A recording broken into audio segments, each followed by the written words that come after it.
Welcome children. आज की worksheet number 44 तत्वों का आवर्त वर्गीकरण, ये आपका चैप्टर 5 है। आज हम तत्वों को वर्गीकरण क्यों करते हैं, क्यों करना चाहिए, ज़रूरत क्या है और वर्गीकरण के लिए कौन कौन से प्रयास किए गए, इस बारे में जानकारी हासिल करेंगे। हमारे आसपास के पदार्थ तत्व, मिश्रण और यौगिक के रूप में उपस्थित रहते हैं। तो किस किस रूप में हमारे आसपास के पदार्थ हैं? तत्व, यौगिक और मिश्रण। तत्व एक ही प्रकार के कणों से मिलकर जो पदार्थ बनते हैं उन्हें हम तत्व कहते हैं। ये सबसे सरल पदार्थ है। मिश्रण जब दो या दो से अधिक तत्व या यौगिक किसी भी अनुपात में मिला दिए जाते हैं तो मिश्रण तैयार हो जाता है। यौगिक क्या होते हैं बच्चों? यौगिक का मतलब होता है जब दो या दो से अधिक तत्व रासायनिक रूप से संयोजित होते हैं, एक निश्चित अनुपात में मिलते हैं, रासायनिक रूप से संयोजित होते हैं तो क्या बनाते हैं? यौगिक। तत्व ऐसे पदार्थ हैं जो एक ही प्रकार के अणुओं से मिलकर बने होते हैं। अणु क्या होते हैं? वो छोटे छोटे पार्टिकल जिनसे मिलकर पदार्थ बनते हैं। उदाहरण सोडियम, सोना, मैग्नीशियम, कैल्शियम, आयरन, कॉपर, ये सभी क्या है बच्चों? तत्व हैं। अभी तक 118 तत्व ज्ञात किए गए हैं। आज की डेट तक कितने तत्व पता है हमें? 118।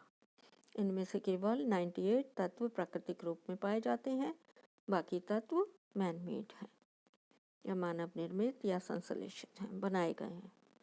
वर्गीकरण की आवश्यकता। अब सवाल उठता है कि तत्वों को वर्गीकृत करने की क्या आवश्यकता है। तो बच्चों, वर्गीकृत करने की क्या आवश्यकता है?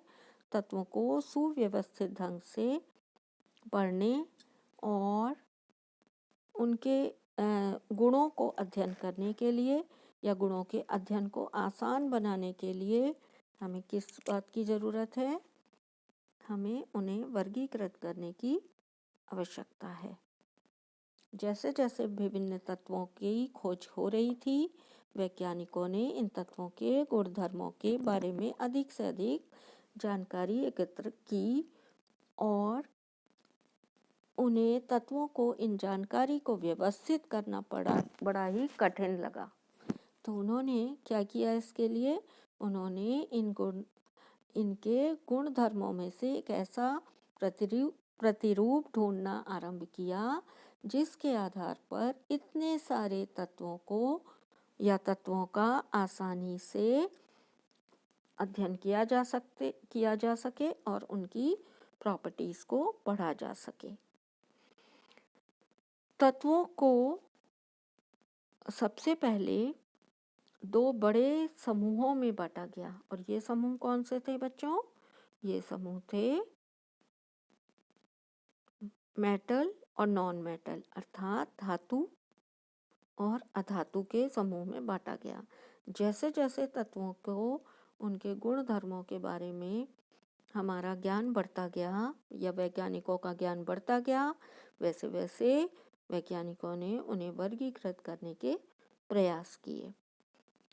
अनेक प्रयास किए गए वर्गीकृत करने के लिए। वैज्ञानिकों ने तत्वों को उनके गुण धर्मों के आधार पर वर्गीकृत जब करने के लिए सोचा तो उन्होंने अनेक प्रयास किए और पहला प्रयास था डोबेराइनर के त्रिक का नियम।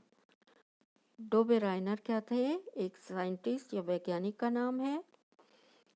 सन 1817 में 1817 में डोबेराइनर, एक जर्मन विशेषज्ञ, ने समान गुण धर्मों वाले तत्वों को समूहों में व्यवस्थित करने का प्रयास किया। तो पहला प्रयास किसने किया? डोबेराइनर ने। उन्होंने क्या किया? जब तत्वों को उनके बढ़ते हुए परमाणु भार के अनुसार क्रमवार लगाया तो 3 तत्वों के समूह प्राप्त होते हैं। तो उन्हें 3 तत्वों के समूह प्राप्त हुए जिन्हें उन्होंने क्या नाम दिया? उन्होंने उनको त्रिक नाम दिया। त्रिक अर्थात 3 तत्वों का समूह। त्रिक के मध्य तत्व का परमाणु भार अन्य दो तत्वों के परमाणु भार के का माध्य होता है या एवरेज होता है। जब उन्होंने 3-3 तत्वों के समूह बनाए, उन समूहों में उनको बढ़ते हुए परमाणु भार के अनुसार रखा गया था, और जब दो किनारे वाले तत्वों के परमाणु भारों को जोड़कर उसका एवरेज निकाला गया, तो वो किसका परमाणु भार निकला? बीच वाले तत्व का परमाणु भार निकला। यहाँ पर आपको डोबेराइनर द्वारा बनाए गए 3 त्रिक दिए हुए हैं। पहला ट्रिक है आपका त्रिक लिथियम, सोडियम एंड पोटेशियम। इसी तरह दूसरा है कैल्शियम, स्ट्रोंशियम एंड बेरियम, और तीसरा है क्लोरीन, ब्रोमीन और आयोडीन। यहाँ पर आपको एक एग्जाम्पल को उसके गुणों के अकॉर्डिंग या उसका माध्य निकालकर बीच वाले तत्व का परमाणु भार निकालकर समझाया गया है। लिथियम का परमाणु भार कितना होता है? 3 तत्व हैं, लिथियम, सोडियम और पोटेशियम। लिथियम का परमाणु द्रव्यमान कितना होता है? 6.9, जबकि सोडियम का 23 और पोटेशियम का 39 होता है। अगर हम लिथियम और पोटेशियम के परमाणु द्रव्यमानों का औसत निकालें, अर्थात 6.9 और 39 को ऐड करना है, और ऐड करने के बाद आपको क्या करना है? उन दोनों का हाफ कर देना है, एवरेज निकालनी है। जब आप उन दोनों का आधा करेंगे तो बीच वाले तत्व का परमाणु भार निकल के आना चाहिए। यहाँ पर इनका औसत आता है 22.95, जो कि लगभग सोडियम परमाणु के द्रव्यमान के बराबर है। अगर आप 39 को जोड़ते हैं 6.9 में, तो आपके पास कितना आ जाएगा? 45.9, और जब आप इसका हाफ करेंगे, माध्य निकालेंगे, तो कितना आ जाएगा? 22.95, जो कि नियर अबाउट 23 है, 23 के लगभग बराबर है। तो ये था डोबेराइनर का त्रिक का नियम। इसकी सीमाएं क्या थी? क्यों ये सक्सेसफुल नहीं हुआ बच्चों? डोबेराइनर उस समय तक ज्ञात तत्वों को केवल 3 त्रिक ही ज्ञात कर सके। कितने त्रिक निकाले उन्होंने? 3। इसलिए त्रिक में वर्गीकृत करने की यह पद्धति सफल नहीं रही। ये इसकी क्या थी? लिमिटेशंस या सीमाएं। इसके बाद दूसरे वैज्ञानिक थे न्यूलैंड्स। न्यूलैंड्स ने क्या दिया हमें? न्यूलैंड्स ने अष्टक का सिद्धांत बताया। न्यूलैंड्स ने तत्वों को बढ़ते परमाणु भार के क्रम में व्यवस्थित किया। इन्होंने भी तत्वों को क्या किया?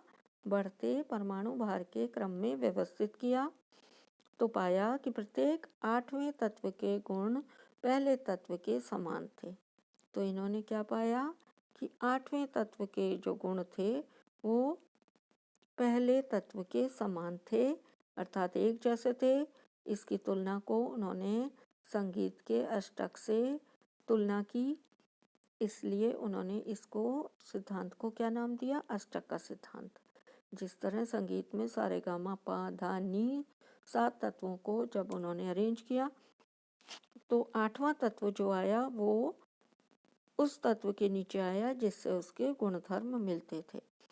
Hydrogen, helium, beryllium, boron, carbon, nitrogen and oxygen. 8वां तत्व को, ये 7 तत्व थे, 8वां तत्व फ्लोरीन हाइड्रोजन के नीचे है, तो फ्लोरीन के जो गुण हैं वो हाइड्रोजन से मिलते थे। इसी तरह यहाँ दूसरी रो का 8वां तत्व है क्लोरीन। क्लोरीन के गुण फ्लोरीन और हाइड्रोजन से मिक्स करते थे। इसी तरह लिथियम के गुण सोडियम से, और लिथियम सोडियम के गुण पोटेशियम से, जो उसके नीचे आ रहे हैं, तत्व से मेल खाते थे। इसलिए उन्होंने इसको क्या नाम दिया? अष्टक का सिद्धांत दिया। यहाँ पर उदाहरण लिथियम और सोडियम धातु के गुण समान गलत लिखा बच्चों, समान होते हैं। 1 से होते हैं, परंतु इसकी भी कुछ सीमाएं थी। इसकी कौन सी सीमाएं थी बच्चों? पहली, यह नियम केवल कैल्शियम धातु के या हल्के तत्वों तक ही लागू होता था। कैल्शियम का परमाणु भार 40 होता है, तो ये हल्के वाले जो तत्व थे जिनके परमाणु भार 40 से कम होते थे उनके लिए लागू हुआ। नए तत्वों के गुण इस सारणी में मेल नहीं खाते थे। जो नए तत्व जिनकी खोज हो रही थी या 40 से ज़्यादा वाले जो तत्व थे परमाणु भार वाले, उन तत्वों के गुण इस सारणी में मेल नहीं खाते थे। तीसरा, सारणी में तत्वों को समंजित करने के लिए या संयोजित करने के लिए केवल 2 तत्वों को एक साथ रख दिया गया। ना केवल 2 तत्वों को एक साथ रख दिया गया, बल्कि असमान तत्वों को जिनके गुण में कोई समानता नहीं थी उन्हें भी एक ही स्थान पर रख दिया। तो कुछ जगहों पर ऐसा किया गया कि 2 तत्वों को साथ साथ रख दिया गया, जैसे निकेल और कोबाल्ट, और साथ साथ रखने के अलावा जिन तत्वों के गुण नहीं भी मिलते थे उन्हें भी एक साथ रख दिया गया। तो ये इसकी क्या थी? कमियां या सीमाएं या लिमिटेशंस थी। अब क्वेश्चन आंसर देखते हैं। क्वेश्चन नंबर 1, तत्वों को वर्गीकरण करने की आवश्यकता क्यों थी? तत्वों के गुणों को आसानी से अध्ययन करने के लिए हमें तत्वों के वर्गीकरण की आवश्यकता होती है, क्योंकि 118 तत्वों के जिनके गुण सबके अलग अलग हैं, अलग अलग अध्ययन करना आसान नहीं है। तो इस काम को आसान बनाने के लिए, आसानी से हर तत्व के गुण को अध्ययन करने के लिए हमें वर्गीकरण की आवश्यकता होती है। ऐसे 3 तत्वों के नाम लिखो जो डोबेराइनर के त्रिक दर्शाते हैं। तो आप किन्हीं भी 3 तत्वों के नाम लिख सकते हैं, जैसे Li lithium, sodium Na and potassium के, और इसके परमाणु भारों को भी लिख सकते हैं। लिथियम का कितना? 6.9, सोडियम का 23 एंड पोटेशियम का 39। क्वेश्चन नंबर 3, न्यूलैंड्स ने तत्वों को 8 तत्वों की क्षितिज पंक्तियों में विभक्त किया। बच्चों, न्यूलैंड ने 7 तत्व एक लाइन में रखे थे क्षितिज पंक्ति में, 8वां तत्व पहले तत्व के नीचे आ रहा था, तो इसलिए ये क्या है? असत्य। उसने 7 तत्वों को एक पंक्ति में रखा था, 8 को नहीं। क्वेश्चन नंबर 4, न्यूलैंड के अष्टक नियम की 2 सीमाएं लिखिए। सीमाएं यहाँ पर आपको लिखी हुई हैं। यहाँ पर आप कोई भी 2 सीमाएं अष्टक के नियम की लिख सकते हैं। यह नियम केवल कैल्शियम धातु या हल्के तत्वों तक लागू होता था, और नए तत्वों के गुण इस सारणी में मेल नहीं खाते थे। क्वेश्चन नंबर 5, क्वेश्चन नंबर 5 में आपको पूछा गया है, नीचे दिए गए तत्व के समूह डोबेराइनर के त्रिक के रूप में वर्गीकृत किए जा सकते हैं। अपना उत्तर सत्यापित कीजिए। पहला आपको त्रिक दिया हुआ है sodium, Si, silicon and calcium. जब आप इसके यहाँ पर आपको क्या दिए हुए हैं? परमाणु द्रव्यमान। तो जब आप परमाणु द्रव्यमान के अनुसार, त्रिक के नियम के अनुसार परमाणु द्रव्यमान को निकालते हैं, तो क्या होता है बच्चों? परमाणु द्रव्यमान बीच वाले तत्व का माध्य निकालेंगे तो कितना आ जाएगा? अगर हम सोडियम, सिलिकॉन और क्लोरीन लेते हैं तो सोडियम का कितना होता है? 23